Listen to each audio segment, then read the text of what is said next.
Kyron stepped out of the airport, shouldered his bag to a different position that didn't press on some of the scar tissue around his ribs, then turned to look around. He'd left a message but hadn't heard back from Alan. Absolutely no guarantee his brother would even be here. Kyron hadn't talked to his brother in, well, let's just say a long time. A vehicle drove up, honking its horn. They used to be good friends, but Alan hadn't agreed with Kyron's decision to go into the Navy so long ago. Alan had gone into local law enforcement, and that was something that Kyron didn't have a problem with at all, but that wasn't what Kyron wanted for himself. They kept in touch at first, but had drifted apart. After a couple bouts of brotherly rivalry had hit, they never seemed to really talk after that. He looked over at the vehicle, honking again, and realized it was Alan. Kyron walked forward, threw his duffel bag in the back of the pickup, and hopped into the front seat. Alan shot him a hard look and then pulled out into the traffic. "What's that look for?" Kyron asked. "I was just assessing your walk." "I'm walking just fine," he replied in a calm voice. "You'd be walking better if you had both legs." "Well, that won't change," he murmured, "so it's a dead conversation." His brother shrugged.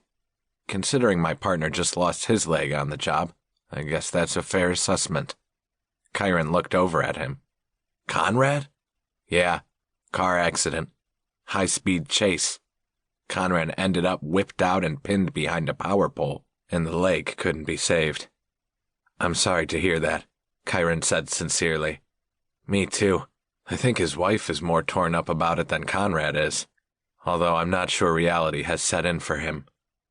"It takes a long time," Kyron stated. "You put on this good front and a happy face and say, 'Hey, it's only one leg.' Then you believe it'll all be better, until you wake up in the morning and try to go to the bathroom and end up flat on your face because you forgot you are missing a leg." Alan looked at him startled. "Never thought about things like that." "He'll adjust, the same as I did." The two brothers didn't say anything for a long time. "So, in that very short text of yours, you didn't mention why you were coming to Aspen," Alan stated. "It would be lovely to think it was to see me and Sandra, but I highly doubt that's what is on your mind. Let's just say it's good timing for a chance to combine two things with one," he replied, "which also means that you wouldn't be coming for a visit if you didn't have this other purpose." "Well, I didn't have a whole lot of purpose otherwise," he shared. "Don't worry. I'm not planning on sticking around as a deadbeat brother, and the visit would have happened eventually either way," he admitted finally to himself and to his brother. "I just wasn't sure when or how."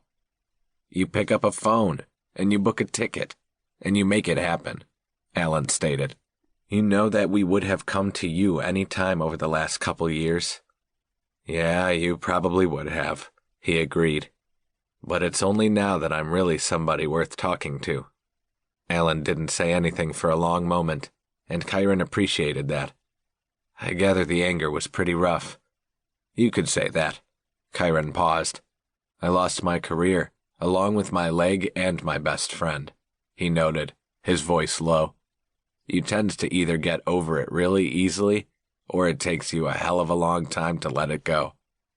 "I think you got over it just fine," Alan added briefly. "You're at least talking to us now, so I take that as a positive sign. I do know some guys, some veterans, who have a huge hate for the world around them." "And a lot of guys don't," Kyron countered quietly. "I needed to get to the point where I became one of the ones who don't have that hate." He knew his brother would understand, especially being in law enforcement. They took risks every day of their lives, and sometimes the risks were just a little bit worse than others. "I'm sorry about your career." "Well, I could have had a desk job, if I wanted it." At that, Alan snorted. "You and me both would have the same attitude about that." "Well, that's the thing." Kyron sent a brief smile in his brother's direction. "It's been pretty tough, and I just couldn't see myself at a desk job. Some guys can adapt and do well, but I couldn't see myself in that role." "And yet," Alan noted, "you used to be in a canine unit." "I was, and I walked away from that just before the accident." His brother looked startled. "You didn't tell us that." "No,